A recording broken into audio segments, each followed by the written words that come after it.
পশ্চিমবঙ্গ রাজ্য সরকারি কর্মচারী ফেডারেশনের প্রথম বার্ষিকী দিনহাটা মহকুমা সম্মেলনে আয়োজিত হল দিনহাটা শহরে। শনিবার শহরের মহারাজা নৃপেন্দ্র নারায়ণ স্মৃতি পাঠাগারে তৃণমূল কংগ্রেসের সংশ্লিষ্ট ওই সংগঠনের প্রথম বার্ষিকী সম্মেলনের উদ্বোধন করেন রাজ্যের উত্তরবঙ্গ উন্নয়ন মন্ত্রী উদয়ন গুহ। মন্ত্রী ছাড়া উপস্থিত ছিলেন দিনহাটা শহর ব্লক তৃণমূল কংগ্রেসের সভাপতি বিশুধর, শহর ব্লক তৃণমূল যুব সভাপতি মৌমিতা ভট্টাচার্য, পৌরসভার ভাইস চেয়ারম্যান সাবির সাহা চৌধুরী সহ সংশ্লিষ্ট সংগঠনের নেতৃত্বরা। আমার বক্তব্যের শুরুতেই আপনাদের একটি কথা মনে করিয়ে দিতে চাই। 2021 সালের বিধানসভা নির্বাচন, সেই নির্বাচনে ভোট গণনা শুরু হয়েছিল আমাদের যা হয় দিনহাটা বিধানসভা কেন্দ্রে বুড়িরহাট 1 থেকে ভোট গণনা শুরু হয়। বিভিন্ন গ্রামীণ এলাকাগুলো ঘুরতে ঘুরতে আমরা যখন দিনহাটা ব্লক 2 শেষ করলাম, তখন আমি 18,000 ভোটে এগিয়ে, অর্থাৎ ব্লক 2 মানে সুগারুকুটি অঞ্চলে যখন ভোট গণনা শেষ হলো তখন প্রায় 18,000 ভোটে এগিয়ে। তারপরে শুরু হলো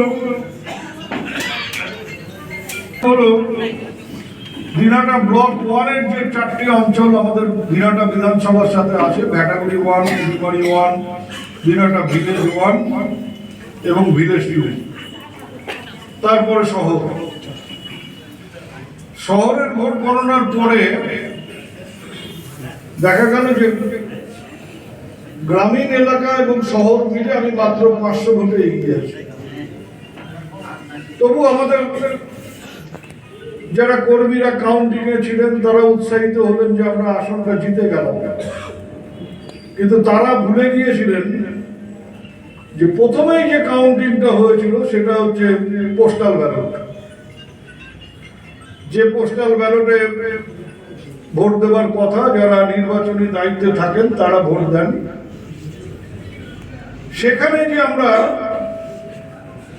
প্রায় 550-এর উপরে ভোটে পিছিয়ে ছিলাম সেটা আমাদের কর্মী নেতারা ভুলে গিয়েছিলেন। দেখা গেল যে সবকিছু প্লাস মাইনাস করে আমরা দিনহাটা বিধানসভা কেন্দ্রে 57 ভোটে পরাজিত হই। আমি এই কথাটা এই জন্য মনে করিয়ে দিলাম যে শুরু হয়েছিল আপনাদের ভোট গণনা দিয়ে, অর্থাৎ যারা সরকারি কর্মচারীরা ভোট দিয়েছিলেন পোস্টাল ব্যালটে বা অন্যান্য যারা ট্রান্সপোর্টের সাথে যুক্ত পুলিশের লোকেরা, তারা না হলে সেদিন যদি প্রথম রাউন্ডটা ভালো হতো তাহলে আমরা সেই দিনই এই আসনটা জিতে নিতে পারতাম। এই কথাটা মনে করিয়ে দেওয়ার কারণ হচ্ছে আজকে আমার এখানে দেখে ভালো লাগছে যে অনেক সরকারি কর্মচারী যারা এখানে আজকে উপস্থিত আছেন প্রতিনিধি হিসেবে এসছেন। আমাদের যারা বিরোধী তারা কিন্তু সোচ্চারে ঘোষণা করেন যে তারা আমাদের বিরোধী, সোচ্চারে আমাদের সমালোচনা করেন চায়ের দোকানে, হাটে, বাজারে। কিন্তু যারা আমাদের সমর্থক, আজকে এখানে আমি যদি ডাক না পেতাম, আমি যদি এখানে উপস্থিত না হতাম, তাহলে দিনহাটায় এত সরকারি কর্মচারী আমাদের সমর্থক আছেন সেটাই আমার জানা থাকতো না, অজানা থেকে। অর্থাৎ আপনারা হয়তো মনে মনে সমর্থন করেন, কিন্তু হৃদয়ের থেকে কতজন সমর্থন করেন সে ব্যাপারে প্রশ্নটা থেকে যায়। কেউ হয়তো ট্রান্সফার উঠবার জন্য, কেউ হয়তো ভালো পোস্টিং পাওয়ার জন্য, কিন্তু বিরোধীরা তো সেটা পাওয়ার জন্য করেন না। তারা তাদের সংগঠনটাকে ভালোবেসে করেন বা কিছু দাবি দাবা আছে তাদের, আপনাদেরও আছে, সেই দাবি দাওয়াগুলোকে জোরালো করে তুলে ধরবার জন্য তারা তাদের সংগঠনটা করেন। তাই আমাদের ভাবতে হবে যারা সংগঠনের দায়িত্বে আছেন যে আমি সংগঠনটা কেন করব, ভালোবেসে করব, কি পেলাম কি পেলাম না সে বিচার করে করব, নাকি হৃদয়কে বাদ দিয়ে মগজ দিয়ে করব, অর্থাৎ বুদ্ধি, আমার যতটুকু পাওনা গন্ডা, যতটুকু সুবিধা সুযোগ, এটাকে কাজে লাগাবার জন্য যে মগজটা, সেই মগজটাকে আমি ব্যবহার করবো সংগঠনের ক্ষেত্রে, আর হৃদয়টাকে আমি ব্যবহার করবো ভোট দেওয়ার ক্ষেত্রে। তখন আমার যাকে মনে হবে, যাকে ভালো লাগবে, আমি তাকে ভোটটা দেব। এইগুলো আমাদের ভাবতে হবে, কারণ সামনে আরো বড় লড়াই আসছে আমাদের। আপনাদের সমস্যা আছে,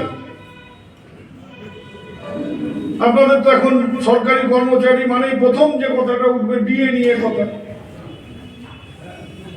অনেক বিতর্কিত বিষয়, আমি তার মধ্যে ঢুকতে চাইছি না। কিন্তু ডিএ যেমন দাবি করছেন, কিন্তু একবার ভাবছেন না যে একটা ফেডারেল স্ট্রাকচারে একটা রাজ্য সরকারের টাকা ছাপানোর কোনো এখতিয়ার নেই। রাজ্য সরকার কখনো নোট বানাতে পারে না,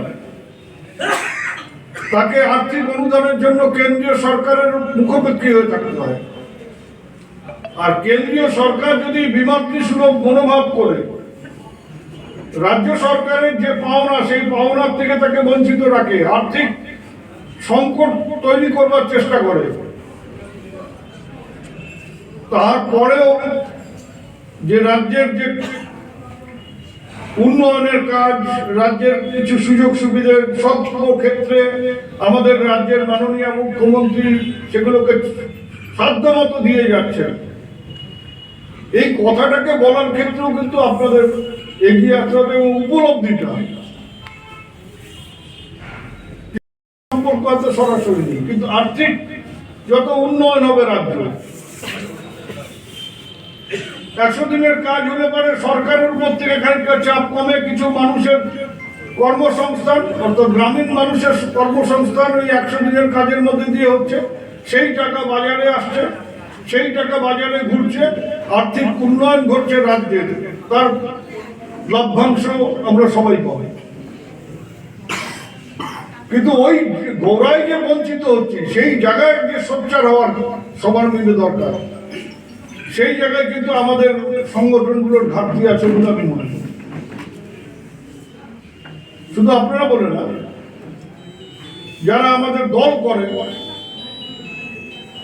তারাও হয়তো অনেক সময় যে কথাটা সোচ্চারে প্রতিবাদ করা উচিত, আমার সামনে বসে আমার সমালোচনা করছে, সরকারের সমালোচনা করছে, আমি তৃণমূল কংগ্রেস করি কিন্তু আমি চুপ করে থাকি, আমি প্রতিবাদ করছি না। এটা আমরা দেখেছি 19 সালে 21 সালে।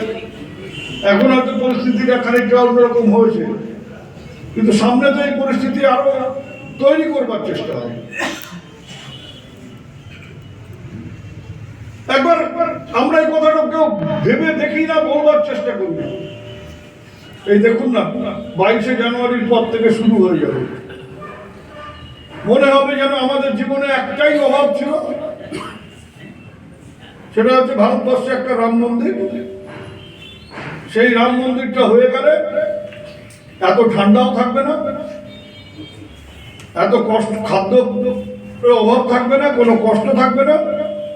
আমরা ভারতবাসী বিশ্বের মধ্যে প্রথম স্থান অর্জন করবো। শুধু একটা জিনিসের অভাব আছে, সেটা হচ্ছে রাম মন্দির। রাম মন্দিরটা হয়ে গেলেই আমাদের সব সমস্যার সমাধান হবে। তাই কোটি কোটি হাজার কোটি টাকা খরচ করে রাম মন্দির তৈরি হচ্ছে, পানীয় জলের বন্দোবস্ত হচ্ছে। আমরা কিন্তু বলছি না, আমরা তার প্রতিবাদও করছি না। এমনকি এই কথাটা আমি আমার ভাইকে, আমার ছেলেকে, আমার নাতিকে বোঝাবার চেষ্টা করছি না যে রামচন্দ্র পুরোপুরি কাল্পনিক চরিত্র, রামচন্দ্র পুরোপুরি মহাকাব্যের মহাকবির কল্পনা প্রসূত নায়ক। বাস্তব রামচন্দ্র কিছু নেই।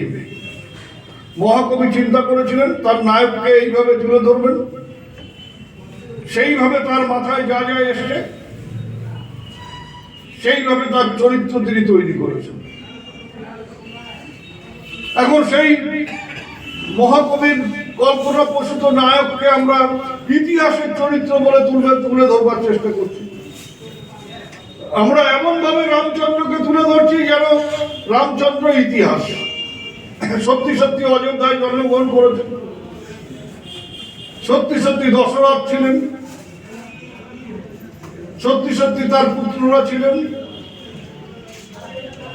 এই যে ব্যাপারটা একেবারে গুলিয়ে দিয়ে, ইতিহাস এবং মহাকাব্যকে গুলিয়ে দিয়ে মহাকাব্য চরিত্রকে ইতিহাসের নায়ক তৈরি করবার চেষ্টা, তাকে ভগবান রূপে তুলে ধরে একেবারে ভোটকে সেই দিকে নিয়ে যাওয়ার চেষ্টা, দেশের স্বার্থে, জনগণের স্বার্থে, আমাদের পরিবারের স্বার্থে সবাইকে আমাদের সোচ্চার হয়ে মানুষকে বোঝাতে হবে, নতুন প্রজন্মকে বোঝাতে হবে যে আসল ব্যাপারটা।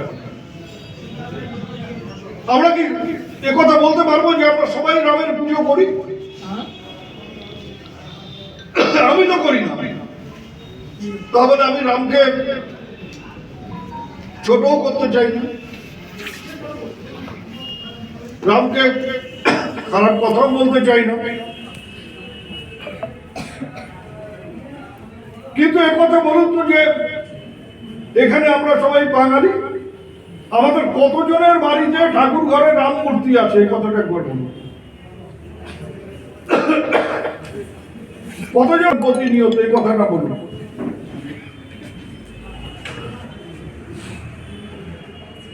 কিন্তু ভয়ে হোক, অন্য কোনো কারণে হোক, এই যদি এটাকে তুলে ধরবার যে চেষ্টা, তার বিরুদ্ধে আমরা তো প্রতিবাদও করি। কিন্তু চ্যারিটি বিগিনস অ্যাট হোম। আমরা নিজের বাড়ি থেকে সেইভাবে তৈরি করতে পারি, আমার নিজের আত্মীয় স্বজনকে সেইভাবে তৈরি করতে পারি, পাড়া প্রতিবেশীকে সেইভাবে তৈরি করতে পারি। যদি আমি আমার দেশকে ভালোবাসি, যদি সমাজকে ভালোবাসি, পরিবারকে ভালোবাসি, সুস্থ সমাজ গড়ে তুলতে চাই, হোয়াট ইজ হোয়াট, কোনটা সাদা কোনটা কালো সেটাকে যদি পরিষ্কারভাবে তুলে ধরতে চাই, নিজের বিবেকের কাছে যদি পরিষ্কার হতে চাই, তাহলে আমাদের সবাইকে সাহস করে সত্যি কথাগুলো বলতে হবে। এই যে ধর্মীয় বিভাজন, অর্থাৎ ধর্মকে সামনে রেখে